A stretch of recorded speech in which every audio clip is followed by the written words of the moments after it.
તો હેલો વિદ્યાર્થી મિત્રો, હું છું પાર્થ મારડિયા અને સ્વાગત છે તમારું મારી આ ચેનલ લર્ન બાય પાર્થમાં.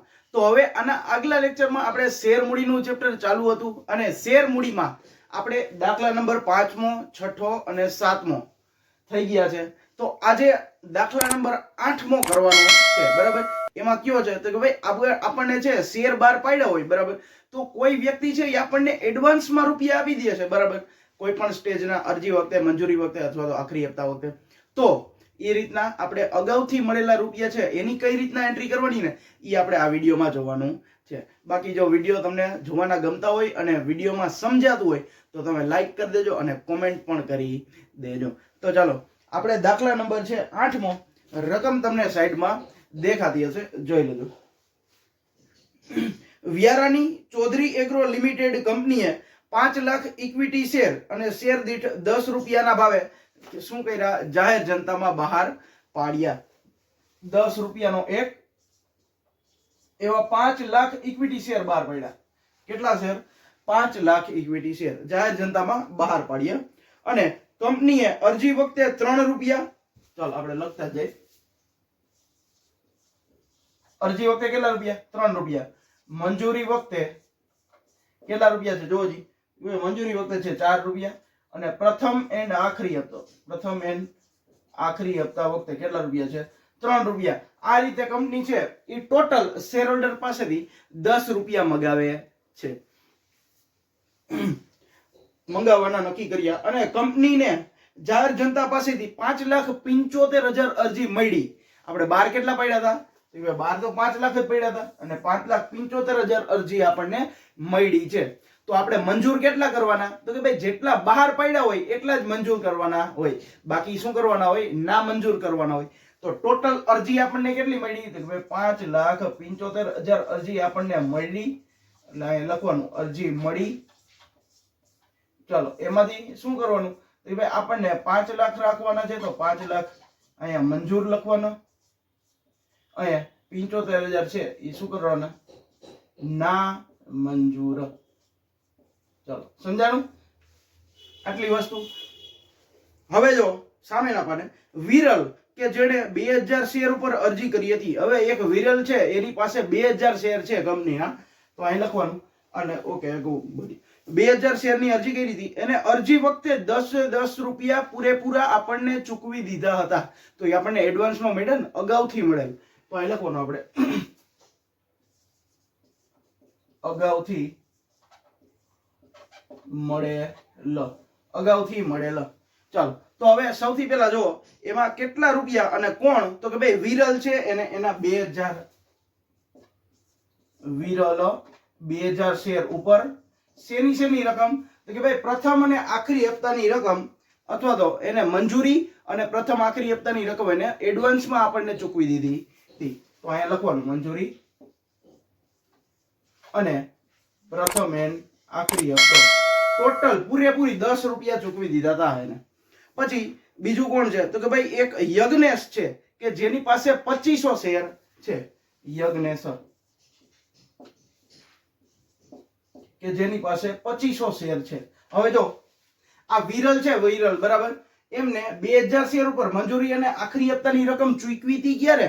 તો કે ભાઈ અરજી વખતે ચૂકવેલી હતી. એમાં એવું લખેલું છે, એટલે આપણે લખી કાઉન્સમાં અરજી વખતે. અને આ યજ્ઞેશ છે કે જેની પાસે 2500 શેર છે અને એને પ્રથમ અને આખરી હપ્તાની રકમ આપણને એડવાન્સમાં દઈ દીધી. પણ કયા સ્ટેજમાં? તો કે ભાઈ મંજૂરી વખતે. જ્યારે આપણે મંજૂરીના પૈસા મંગાવ્યા ત્યારે એને 2500 શેર ઉપર આપણને પ્રથમ અને આખરી હપ્તાના રૂપિયા પણ આપણને ચૂકવી દીધા.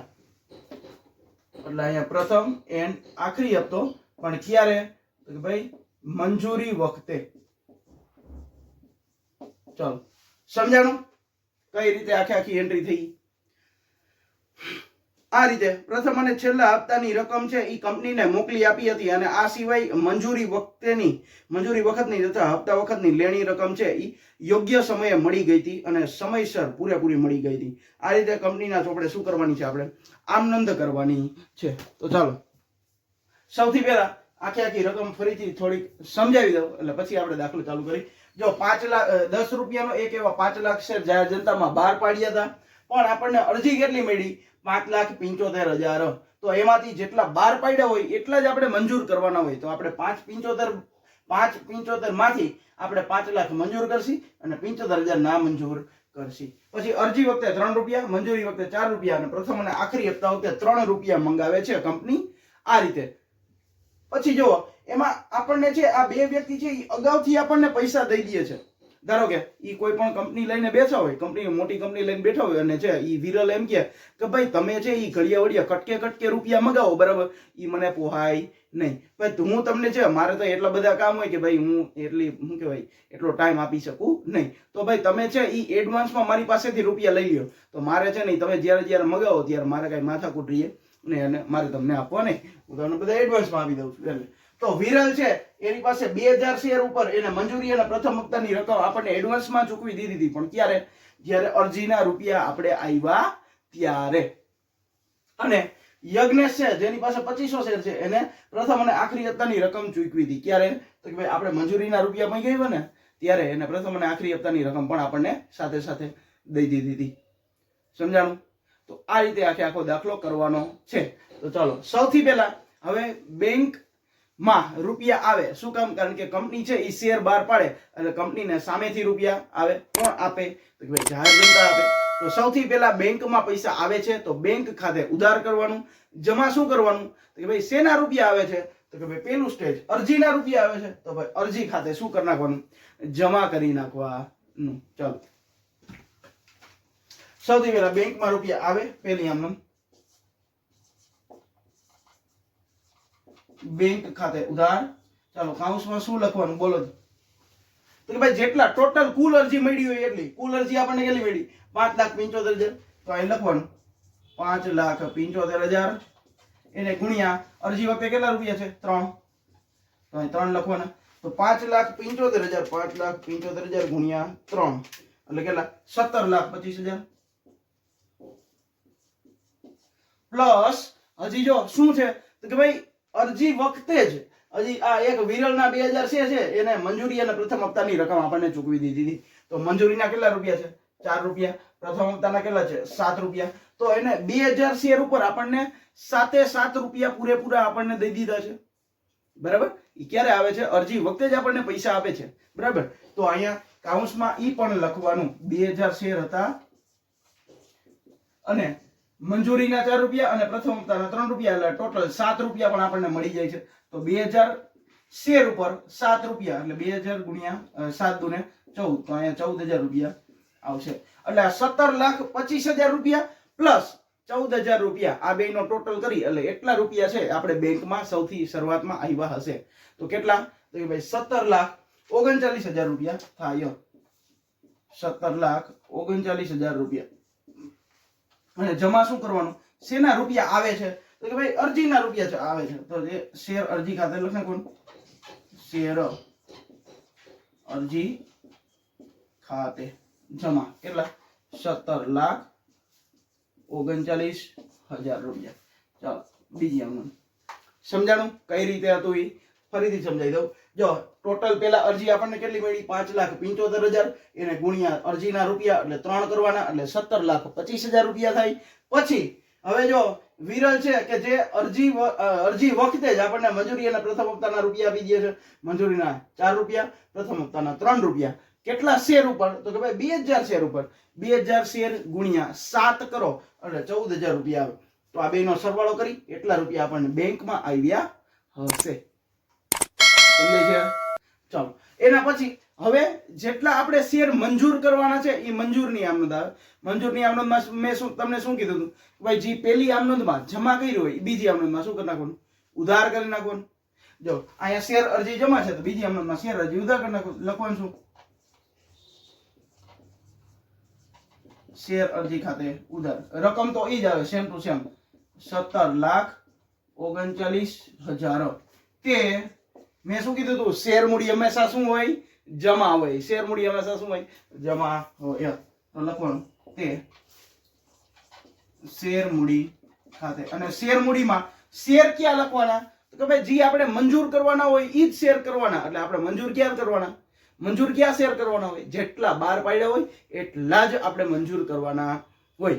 તો ચાલો બાર કેટલા પડ્યા હતા? 5 લાખ. તો અહીં લખવાનું 5 લાખ ગુણ્યા કેટલા આવશે અરજી વખતે? 3 રૂપિયા. એટલે 5 તેરીને 15 લાખ રૂપિયા. નામંજૂર કેટલા કીધા આપણે?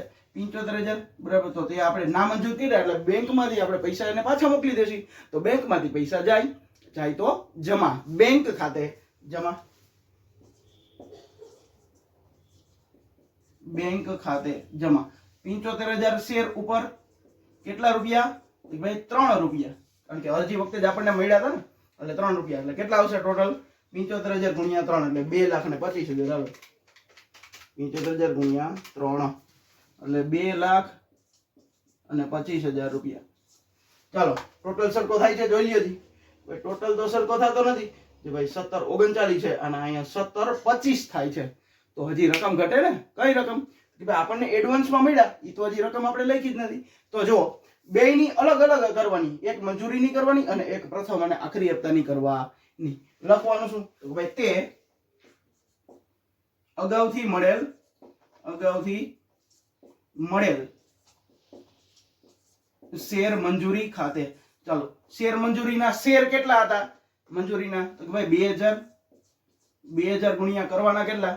2000 ગુણ્યા આપણે મંજૂરીના રૂપિયા કેટલા છે? 4. તો 2000 ગુણ્યા 4 એટલે 4 દુને 8000 રૂપિયા થશે. અને એવી જ રીતે હજી આપણને શેના રૂપિયા મળ્યા છે? આખરી હપ્તાના. તો લખવાનું તે આખરી હપ્તા ખાતે. આખરી હપ્તા ઉપર પણ 2000 શેર જ છે પણ એના પૈસા અલગ હોય. પૈસા જો આખરી હપ્તા કેટલા છે? 3. તો અહીંયા 3 લખ નાખવાનું. 2000 ગુણ્યા 3 એટલે 6000 રૂપિયા. તો આ રીતે 19,39,000 અને આ પણ 19,39,000 રૂપિયા થઈ જાય. સમજાય છે હું શું કહું છું? ઈ સરખી રીતે તમને નો ખબર પડી હોય તો થોડુંક રિવાઇઝ કરીને જોઈ લેજો એટલે તમને સમજાઈ જશે. ચાલો એના પછી હવે ત્રીજી આમનોંધ છે. હવે જો અરજીની આમનોંધ પૂરી થઈ ગઈ, હવે આપણે મંજૂરીની આમનોંધ કરવાની છે. ચાલો મંજૂરીની આમનોંધ કરવાની છે. ત્રીજી આમનોંધ છે મંજૂરીની. સૌથી પહેલા મંજૂરી વખતે શું કરવાનું હોય? તો ભાઈ મંજૂરી વખતે બધા શેરહોલ્ડર્સ પાસેથી પૈસા મગાવવાના હોય અને પછી આપણને પૈસા મળે. બરાબર. તો મંગાવવાની આમનોંધ શું થાય? તો ભાઈ શેર અરજી ખાતે શું કરી નાખવાનું? ઉધાર કરી નાખવાનું. અને શેર મૂડી ખાતે શું કરવાનું હોય? જમા કરવાનું હોય. અથવા તો એ રીતના તમને ન ખબર પડે તો મેં શું કીધું હતું કે ભાઈ બીજા સ્ટેજથી જે પહેલા સ્ટેજમાં બીજી આમનોંધ હોય એ બીજા સ્ટેજમાં પહેલી થઈ જાય, પહેલી હોય એ બીજી થઈ જાય. જો આ બીજી આમનોંધ છે તો એ આપણે પહેલી લખશી અને પહેલી છે એ આપણે બીજી લખશી. પણ આમાં આ બે વસ્તુ આવશે નહીં. શું કામ? કારણ કે એ તો એડવાન્સમાં આવ્યા છે ને આપણે, એટલે એ તો આમાં લખવાનું હોય. આપણે ખાલી પૈસા મગાવવાના છે અને જ્યારે પૈસા મગાવી ત્યારે પૂરેપૂરા શેર ઉપર પૈસા મગાવવાના. કેટલા share total? Total 5 lakh share છે તો 5 લાખ ઉપર પૂરેપૂરા આપણે રૂપિયા મગાવવાના. તો સૌથી પહેલા શેર મંજૂરી ખાતે શું કરી નાખવાનું? ઉધાર. તો અહીં લખવાનું શેર મંજૂરી ખાતે ઉધાર અને તે શેર મૂડી ખાતે. ચાલો શેર મંજૂરી ખાતે ઉધાર અને શેર મૂડી ખાતે મગાવવાના કેટલા શેર ઉપર? 5 લાખ શેર ઉપર. 5 લાખ શેર ઉપર મંજૂરીના રૂપિયા કેટલા છે? તો મંજૂરીના રૂપિયા 4 છે. તો અહીં લખ નાખું 5 લાખ ગુણ્યા 4 એટલે કેટલા? 20 લાખ રૂપિયા થાય. અહીંયા પણ 20 લાખ રૂપિયા. ચાલો ચોથી આમનોંધમાં શું કરવાનું કે ભાઈ જેટલા શેર છે આપણને, જેટલા શેર ઉપર રકમ મળી હોય તો એમાં રકમ આપણને આવે તો ઉધાર. બેંક ખાતે ઉધાર કરી નાખવાનું અને જમા શું કરવાનું? જે પહેલી આમનોંધમાં શું કર્યું છે? ઉધાર કર્યું છે. બીજી આમનોંધમાં જમા કરી નાખવાનું. ચાલો પહેલી આમનોંધમાં શું? શેર મંજૂરી ઉધાર કર્યું છે તો શેર મંજૂરી જમા કરી નાખશું અને બેંક ખાતે શું કરશી? ઉધાર. કારણ કે બેંકમાં રૂપિયા આવે છે તો બેંક ખાતે ઉધાર તે કરશું શું? શેર મંજૂરી ખાતે જમા.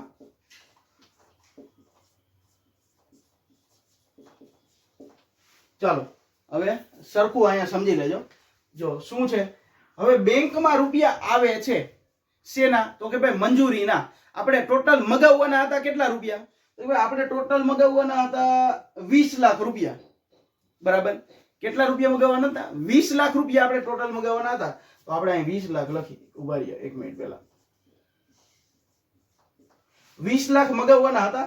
એમાંથી મંજૂરીના આપણને એડવાન્સમાં કેટલા આવી ગયા છે મંજૂરીના?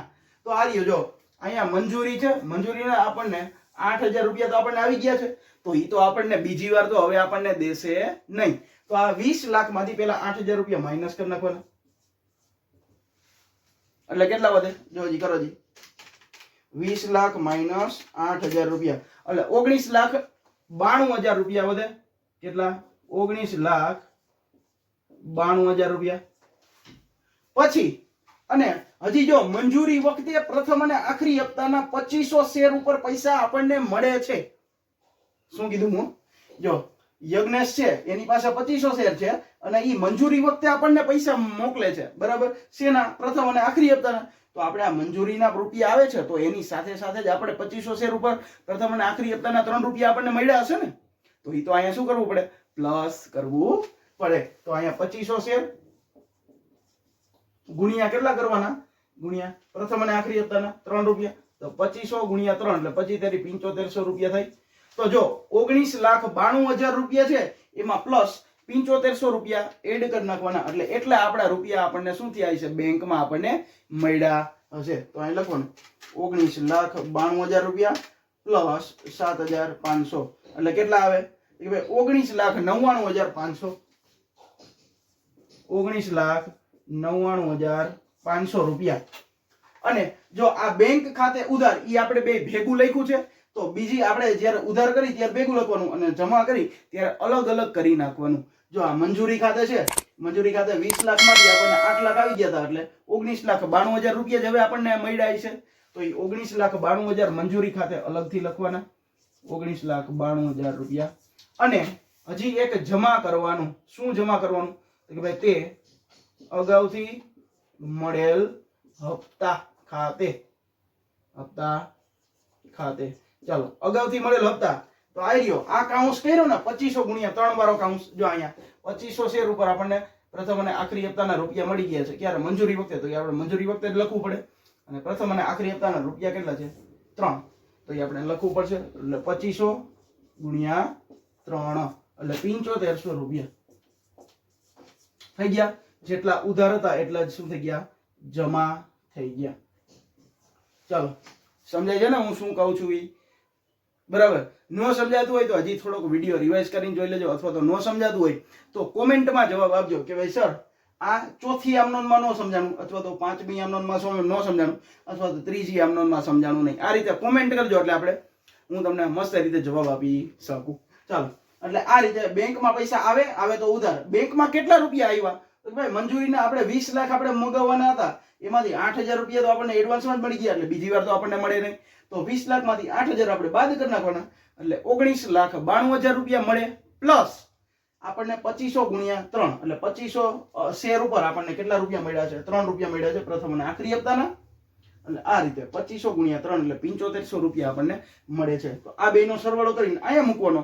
એ એકવાર ઉધાર કર્યું ત્યારે ભેગો સરવાળો અને જ્યારે જમા કરી ત્યારે બેને અલગ અલગ બતાવવાનું. સમજાય છે? ચાલો એના પછી પાંચમું સ્ટેપ શું આવશે? હવે જો મંજૂરીનું સ્ટેપ તો આપણે પૂરું થઈ ગયું. હવે આવશે પ્રથમ અને આખરી હપ્તાનો સ્ટેપ. હવે પ્રથમ અને આખરી હપ્તાના સ્ટેપમાં સૌથી પહેલા પૈસા તો શું કરવા પડે? પૈસા તો મગાવવા જ પડે. તો મગાવવાની આમનો શું થાય? આ રે આપણે કઈ રીતો છે? શેર મંજૂરી છે એની જગ્યાએ શેર આખરી હપ્તા કરી નાખી અને શેર મૂડી ખાતે શું કરી નાખી? જમા કરી નાખી. ચાલો શેર પ્રથમ એન્ડ આખરી હપ્તા ખાતે ઉધાર. કાઉન્સમાં શું લખશી? પૂરેપૂરા શેર ઉપર પેલા પૈસા તો મગાવી જ લેવાના. પૂરેપૂરા શેર કેટલા છે? 5 લાખ. તો 5 લાખ ગુણ્યા હપ્તાની રકમ કેટલી છે? 3 એટલે કેટલા? આપણે 15 લાખ રૂપિયા મગાવવા પડશે. ચલો અને શેર મૂડી ખાતે શું કરી નાખવાનું? જમા. એ શેર મૂડી ખાતે. ચાલો હવે જો હવે આપણે પૈસા મગાવી લીધા તો હવે આપણને પૈસા શું થાય? પૈસા મળે. પૈસા આવે તો ઉધાર. શેમાં આવે? બેંકમાં. તો બેંકમાં પૈસા આવશે તો બેંકમાં આવે તો ઉધાર. બેંક ખાતે ઉધાર કરી નાખવાનું એટલે પેલી આમનોનમાં છે ઉધાર છે એ બીજી આમનોનમાં જમા કરી નાખવાનું. પહેલી આમનોંધમાં શું છે? શેર પ્રથમ અને હપ્તા ઉધાર છે, તો બીજી આમનોંધમાં શેર પ્રથમ અને હપ્તા જમા કરી નાખવાનું. ચાલો સૌથી પહેલા બેંક ખાતે ઉધાર કે શેર પ્રથમ એન આખરી હપ્તા ખાતે. ચાલો અમાઉન્ટ શું આવશે? અમાઉન્ટ આવશે શું? કોણ કહેશે? અને અહીંયા કાઉન્ટ શું આવશે? કોણ કહેશે? ખબર છે કોઈને? ચાલો હવે જો આપણે ટોટલ કેટલા રૂપિયા મંગાવવાના હતા? તો કે ભાઈ 15 લાખ રૂપિયા આપણે મંગાવવાના હતા. 15 લાખ રૂપિયા આપણે પ્રથમ અને આખરી હપ્તાના મંગાવવાના હતા, બરાબર? તો એ આપણે પહેલા અહીં 15 લાખ લખી નાખી. હવે એમાંથી હવે 15 લાખમાંથી હવે આપણને આખરી હપ્તાના રૂપિયા મળી ગયા છે કેટલાક? થોડાક રૂપિયા મળી ગયા છે. કેટલા રૂપિયા મળ્યા છે? તો ભાઈ સૌથી પહેલા આપણને જો અરજી વખતે આપણને 6000 રૂપિયા મળી ગયા હતા, બરાબર? તો એ તો આપણને બીજી વાર તો પૈસા દીયા નહીં ને, તો એ તો આમાંથી 15 લાખમાંથી માઇનસ કરવો પડે ને. તો એટલે એ માઇનસ કરો 6000 રૂપિયા પ્લસ હજી માઇનસ કરવાના ક્યાં? તો કે ભાઈ જો આપણને મંજૂરી વખતે પણ આપણને 7500 રૂપિયા આપણને મળી ગયા છે એડવાન્સમાં, તો એ 7500 રૂપિયા પણ આપણને બીજી વાર આપશે નહીં. તો એ 7500 રૂપિયા પણ માઇનસ કરવા પડે ને, બરાબર? એટલે જો આ 6000 અને 7500 એટલે 13500 થાય. તો 15 લાખમાંથી 13500 બાદ કરી નાખો. 15 લાખ માઇનસ 13500 તો 14,86,500 રૂપિયા આપણને બેંકમાં મળેલા હશે. શેના? તો કે ભાઈ પ્રથમ અને આખરી હપ્તા ના 14,86,500. 14,86,500. 14,86,500. ચાલો અહીંયા તમારે શું કરી નાખવાનું? ટોટલ કરી નાખવાનું. ચાલો વિડીયો કેવો લાગ્યો? દાખલો કેવો લાગ્યો? થોડોક લેવલ વાળો દાખલો હતો, પણ તમે થોડુંક સમજીને આગળ કરશો, આગળ જાશો, સમજશો એટલે વાંધો આવશે નહીં. ક્યાં વાંધો આવતો હતો? તો ભાઈ વાંધો અહીંયા આવે. જો સૌથી પહેલા અહીંયા વાંધો આવે અને અહીંયા વાંધો આવે, બીજે વાંધો આવે નહીં.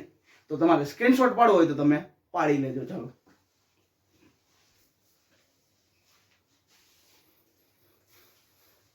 તો ચાલો તમારે સ્ક્રીનશોટ પડી ગયો હોય છે તો વિડીયો કેવો લાગ્યો? વિડીયો જો સારો લાગ્યો હોય તો તમારે કોમેન્ટમાં જણાવવાનું છે કે હા સર તમે વિડીયોને આમનોંધમાં ભણાવ્યું અને આમનોંધ અમને આવડી ગઈ, બરાબર? તો વિડીયો સારો લાગ્યો હોય તો વિડીયોને લાઈક કરી દેજો, ચેનલને સબસ્ક્રાઇબ કરી દેજો. અને તમારા 12મા ધોરણના મિત્રો છે એની સાથે શું કરવાનું છે?